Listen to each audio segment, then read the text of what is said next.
It's time for Herd Mentality, the weekly episode where you control the discussion today on Locked On Bills. You are Locked On Bills, your daily Buffalo Bills podcast. Part of the Locked On Podcast Network, your team every day.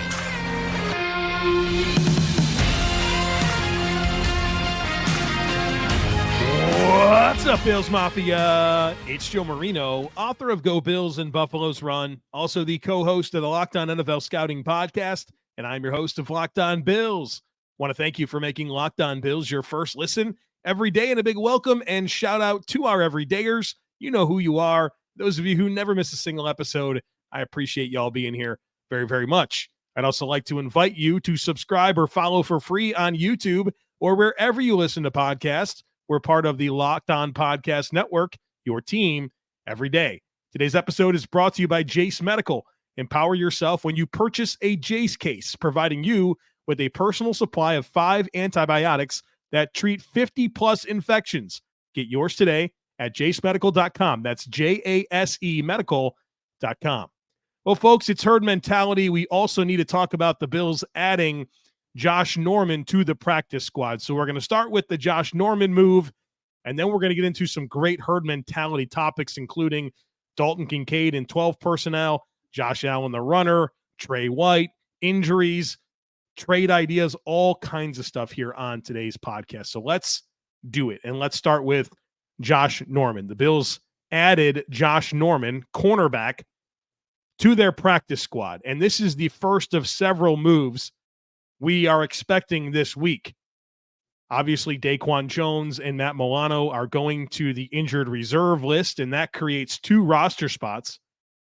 And I'm guessing Jamarcus Ingram probably gets one of them, and then Baylon Spector if he's healthy, or A.J. Klein if Spector's not healthy, or there could be an outside move. But I'm expecting a linebacker and a cornerback to be added to the active roster. And through that, it would vacate practice squad spots. One of them already filled here by Josh Norman. And the initial reaction from folks, especially on social media, was panic and criticism that this is the best Brandon Beane can do. Folks, it's a practice squad edition. It's a practice squad edition. I cannot see a world where Josh Norman is playing snaps for the Bills defense. But I do think he can be an asset to the young cornerbacks on the Bills roster. Josh Norman has 5 years of experience with Sean McDermott, has played 11 NFL seasons. Now he's 35 years old. He turns 36 in December, a guy that already lacked athleticism even when he first came into the league. And I think it's fair to say that his expiration date as a meaningful player in the league has come and gone. Last year, he played a couple of games for the Carolina Panthers. Before that, the 49ers. And the year before that, he was in Buffalo. Of course, Washington prior to that, in Carolina, where he started his career. But there's nothing to freak out over with this. The Bills' outside corners are Dane Jackson, Christian Benford, Kaiir Elam, and most likely Jamarcus Ingram. There's a lot of young players in that mix. I mean, 2 second-year players in Benford and Elam. Ingram's young. I mean, Jackson's in his 5th season, but still a young player. And when you lose a guy like Trey White, you'd like to be able to have that veteran in the room. And I think that Josh Norman can be an asset to those guys. So that's the Josh Norman part of this conversation. Let's get into Herd Mentality now. And this first one from Kevin is a question that is very similar to tons that were sent in. And so I wanted to lead with this. Kevin says, 5 games in, what's your assessment of Dawson Knox and Dalton Kincaid in 12 personnel? Feels pretty underwhelming so far, with neither having much of an individual impact, also feeling like very little impact as a duo. I know it's early, so I'd appreciate your insight and perspective.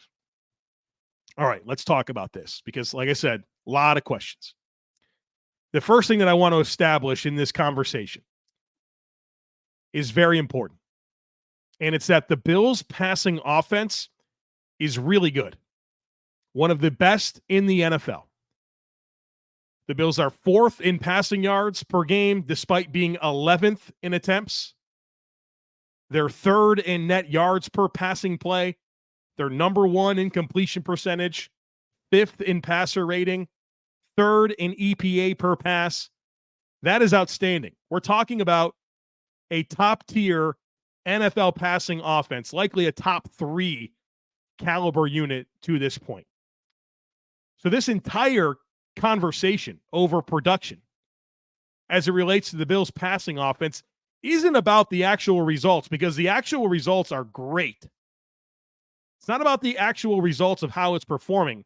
It's about how people prefer the production to happen. Because right now the production is elite. So where some people are frustrated because they want to see more production from Dalton Kincaid and Dawson Knox, I find myself getting excited because this passing offense has been excellent, and we still haven't seen the full deployment of how the tight ends can make an impact to the offense. So how are the Bills tight ends producing? They're 9th in the NFL among all tight ends in receptions with 41, 20th in yards at 196, and only one touchdown, which is 16th. So obviously there's plenty of room to get more production there. But is that surprising? To me, it's not. This is a massive fundamental shift from a 10 and 11 personnel offense to it being a 12 personnel offense being the foundation of what it is. So a huge fundamental shift in what you're doing offensively. Meanwhile, you're relying on a rookie in his first 5 games to be on the field for over half of your offensive snaps, keeping in mind this is currently the number 3 scoring offense in the entire NFL. Before the season started, I projected Dalton Kincaid to have 43 catches for 500 yards this year. And if you want the receipts, I did an entire stat predictions podcast, and that's where I had him. And some of you guys yelled at me for that. You thought that was too low. He's on pace for 48 catches for 401 yards. So I'm not that far off. And folks, that pace, keep in mind, is only factoring in the first 5 games of his career. So what were your expectations? I'm also on record stating that in 2024, I expect Dalton Kincaid to be the number 2 option in this Bills passing game, with that ramping up as 2023 moves along. So this is playing out as I expected it to. So the question I have for everyone who's frustrated with the tight end production is, first of all, what were your expectations? And also, are you being mindful of how good this passing offense has been despite not having a ton of production from those tight ends? Now, I've studied every snap of Kincaid this year. When he does get the ball, it's a very simple route and a simple read. They're getting the ball to him quickly and asking him to catch and run. There is certainly a whole lot more that he is capable of. He does run routes over the middle and down the field, but I think when it comes down to overall for Dalton Kincaid having more production, more impact, doing more things that require skill, it's prioritizing Dalton Kincaid sooner in progressions. Because when Dalton Kincaid is open, so are other guys who are earlier in the read, and that's where the ball is supposed to go. And so I think that's what it comes down to. They have to have more passing plays where Dalton Kincaid is the primary read, the first or the second read, because like I said, when he is open in the middle of the field, when he is open down the field, so is the first and second guy in the progression, and that's where the ball's supposed to go to. To me, the bigger disappointment, because I don't even use the word disappointment to talk about Dalton Kincaid, as you can see based on where my expectations were. To me, the bigger disappointment is the lack of consistency in production throwing the ball to Dawson Knox. This is not his first season. These are not his first 5 games. And there's been plays for him to make. Right now, he's been targeted 18 times, has 11 catches, 3 drops, 0 for 4 in contested situations, other plays that I felt like he could make but didn't. That's where I get a little bit frustrated with this passing offense and the tight end distribution. And I feel like Dawson Knox is kind of getting more opportunities to run the routes you wish Dalton Kincaid did. So the bottom line here is that the passing offense is excellent. there are ways to get the tight ends going more, and I expect that to ramp up as the season moves along. But right now, I think there's too much panic and freak out over this. I really do. This Bills passing offense is one of the best in the entire NFL.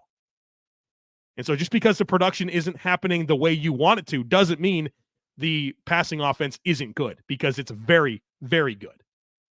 All right, we got a bunch more to get to, but first, our partners over at eBay Motors have teamed up with Locked On Fantasy Football host Vinny Iyer to bring you some of the best fantasy picks each week all season long. So whether you're prepping for a daily draft or scouting the waiver wire, every week we're going to provide you with players that are guaranteed to fit on your roster.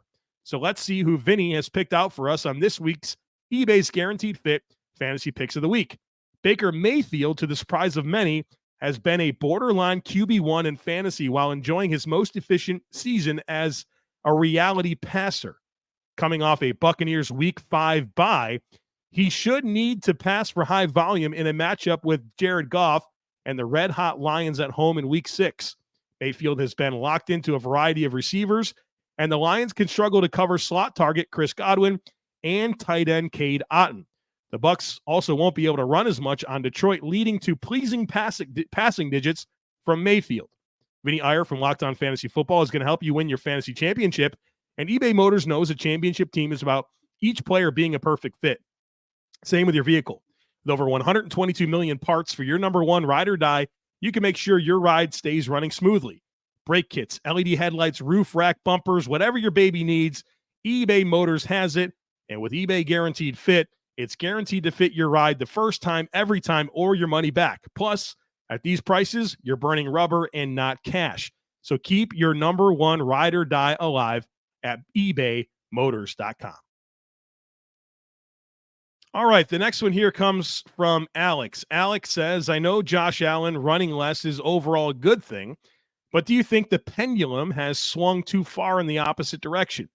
I feel like Allen passed up some opportunities to scramble in this game, likely because of how he has been coached, and maybe even some design QB runs could have sparked the offense to get going and move the chains more consistently. Interesting conversation, folks, right? Interesting conversation. People have been mad about the amount of running that Josh Allen's done in the past, and now we have questions about, well, is it not happening enough? So let's get into it a little bit here. I like this question from Alex. So Josh Allen right now, through 5 games, is on pace for 68 rushes this year, which is a huge, huge dip in where those rushing totals have been throughout his career. Last season, Josh Allen had 124 rushing attempts. 2021, 122. 2020, he had 102. 2019, 109. And then 2018, his rookie season where he missed time, right? He only played in 12 games. He had 89 rushes. So we're seeing a huge dip, like nearly a 50% dip in terms of what he's on pace for. We'll see what happens the rest of the way. I think overall, there's a lot of good to this. But there have been times where I have wanted to see the Bills lean into more Josh Allen rushes, whether it's scrambles, whether it's design quarterback runs. And I do think the Jaguars game stands out. It felt like a good time to kind of break the glass, right, and lean into it. Felt like the offense needed a spark, especially when you punt on your first 4 drives and 6 of your first 7. But I think this is more of where Josh needs to trend for him to have the lengthy career that we all want him to have.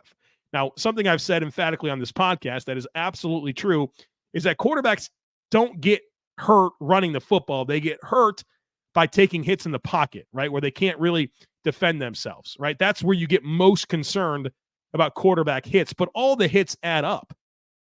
And I think that outside of the Jets game this year, I'm really happy with the reduced contact that Josh Allen is seeing. I think overall that's a good thing. But as you also know, I've also been an advocate for Josh Allen running the football because those are good plays for the offense. And so I think the Bills are being smart to be a little bit more choosy here, but there's times, the Jacksonville game, where you want to see that broken out a little bit. And so I like where this is trending, but I still want it to be part of what they can do. And it really hasn't been that to this point. Again, I mean, the Bills are number 3 in the NFL in scoring, right? So they're doing a lot of good on offense. But yeah, maybe you could have leaned into this a little bit more, especially against Jacksonville. Sean has a question that I've also seen from a lot of people. How does an injured player not on the roster affect the Bills' salary cap? Thinking specifically about the Trey White injury and outlook going into next season with the presumption that he misses all of 2024. Folks, there is zero impact on the salary cap for an injured player. They count just as if they're healthy. So that's that. And I know that this is relevant with, of course, Trey White, Matt Milano, Daquan Jones. Injured players have their regular impact on the salary cap as if they weren't injured. And then also the point that Sean brings up in this question about presuming that he misses all of 2024, I am not thinking that at all with Trey White. I don't think he misses next season. I don't think he misses most of next season. The bigger question is how effective he will be. And I have a lot of concerns about that. But as far as his availability for 2024, I expect him to be available. And the contract is what the contract is. Lucas says, and this is kind of continuing with the Trey White conversation.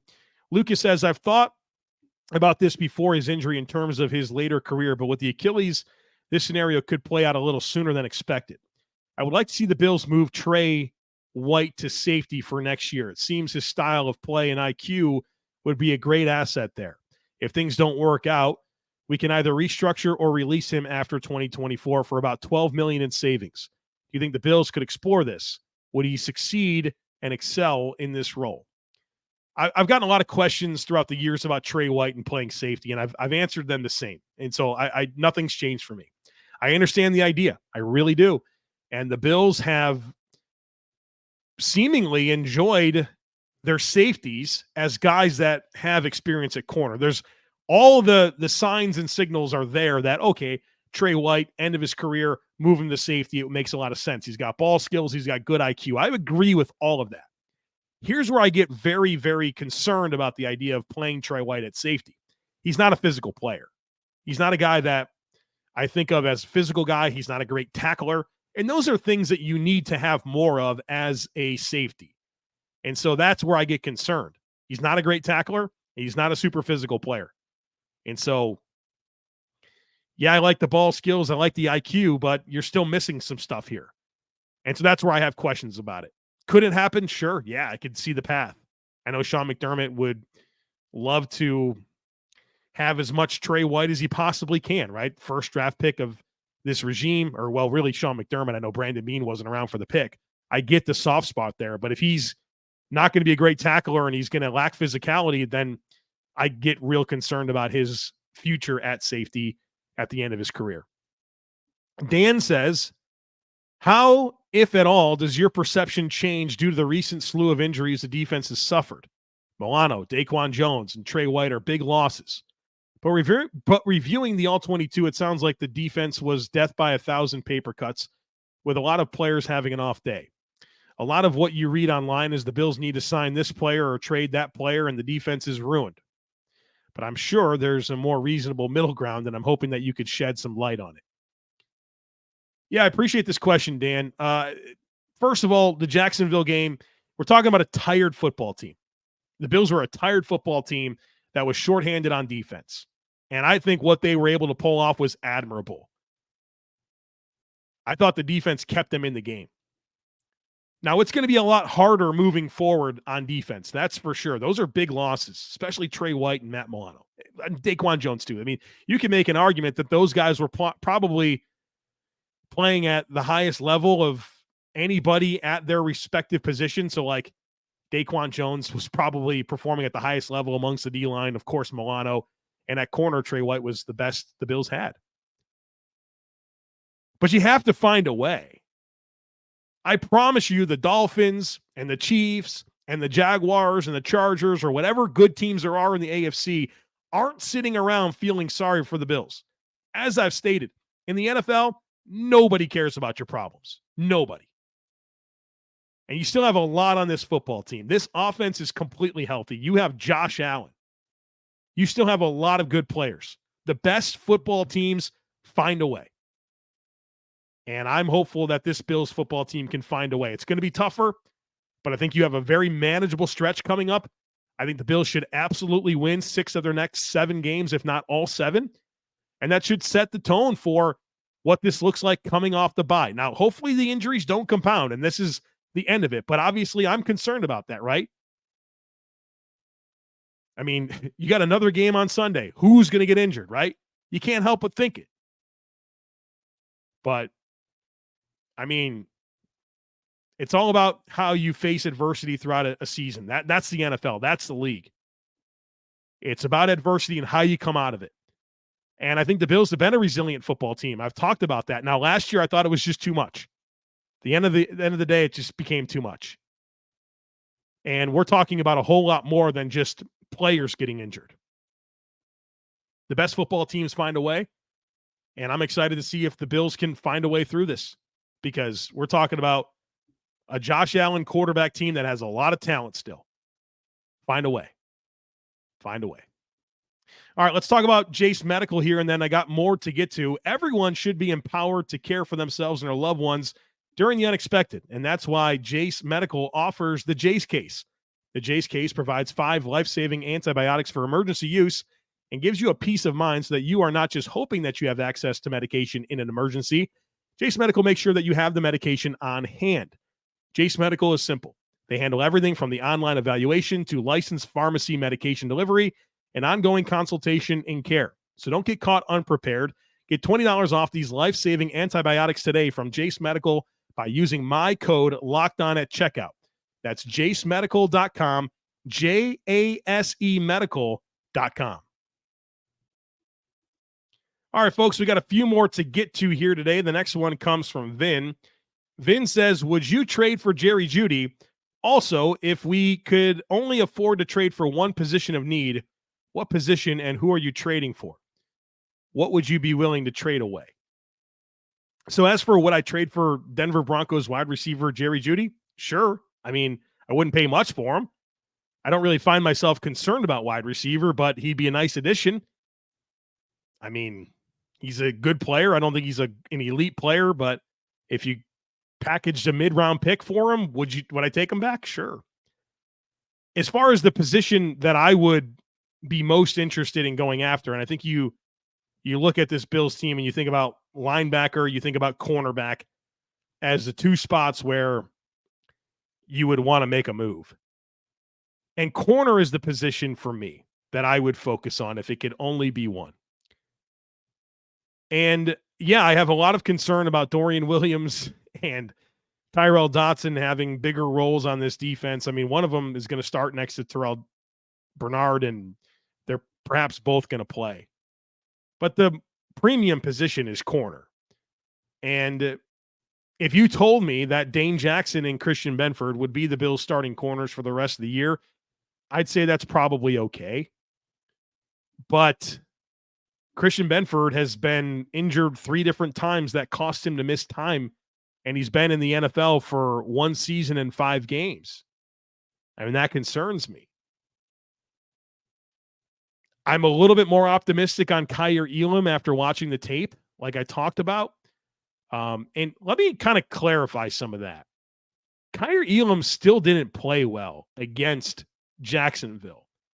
The point that I wanted to make with all of that was it wasn't as bad as it felt watching the broadcast, and that it wasn't as much that he was completely overmatched. It was just that he was a tick late. And so I felt like a lot of that was fixable, right? That's where I kind of found some optimism. He still played poorly. But I don't like the idea of being 1 snap away from more of that. But also, I mean, Kaiir Elam showed us last year that he's not an awful football player. He's still young. But it's such an important position. So if you're really going to go in and invest, I think the short and the long term, right? The long term is at corner. And so that's where I would want to potentially invest. In terms of who to go get, I think that's where it gets tough.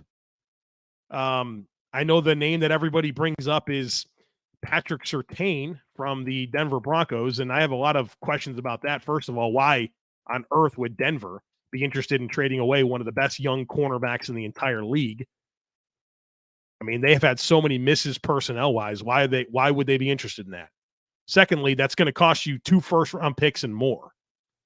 So do you want to give up 2 first-round picks plus a mid-round pick or something like that for Patrick Surtain? I think that's where it gets a little bit tough for me. Trade candidates that I really do like, Jalen Johnson from the Chicago Bears. You know, they're leaning into Terrell Smith and Tyreek Stevenson at corner. I'd love to see Jalen Johnson. I think he'd be a good young addition. Kendall Fuller in Washington, if he were to be available.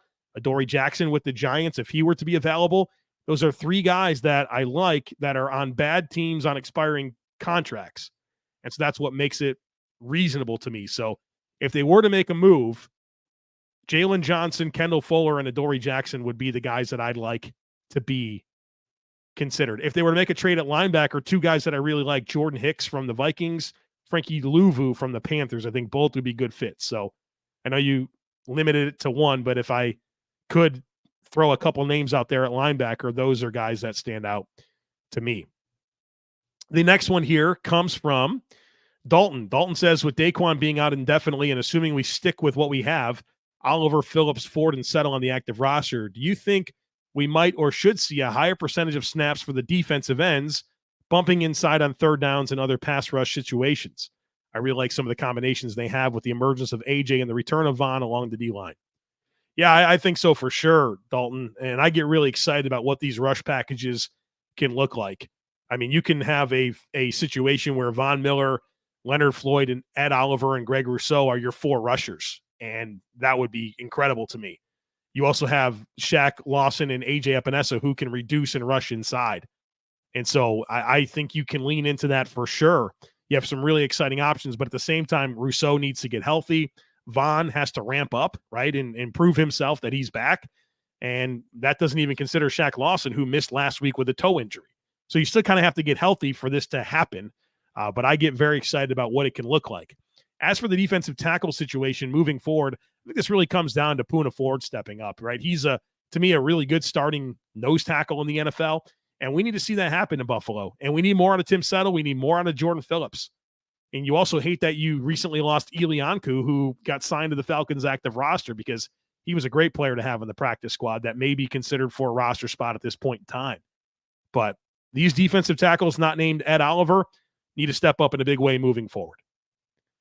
Next one here comes from Free Fallen. Free Fallen says, when we went for the onside kick and Evan Ingram batted the ball out of bounds, the ref threw a flag and then picked it up. Can you fill us in on the rules for batting a ball intentionally out of bounds, and specifically whether that is legal on an onside kick? Yeah, I'm a little confused about this as well. I watched the tape on this, and it was pretty clear to me that Evan Ingram batted the ball down, and that's an illegal bat. You can't do that. You can't just bat the ball out of bounds. And it's close. I'll admit that it's close. But what made me believe that it was a bat is that when that ball hits the ground, it really has a lot of acceleration up into a different direction, as opposed to if it just on its own came down without additional force. I think he batted it. It was definitely close, though. And so if it truly was a bat, the penalty should be assessed, and then there's a re-kick. But that didn't happen. And so that's my take on that situation. All right, folks, we're going to focus next on the New York Giants. Our next conversation will be crossover Thursday with Locked On Giants host Patricia Traina, and then we're going to do the primer and the Saturday stuff that we normally do. So time to put this Jaguars game behind us and move forward with the Bills' next challenge, which, of course, is the Brian Daboll coached New York Giants. So we're going to talk about them quite a bit the rest of the week. Don't miss anything. Make sure that you're subscribed. We'd love it if you took a second to rate, review, and share the podcast. Have a great rest of your day. Go Bills. And I look forward to catching up with you again tomorrow.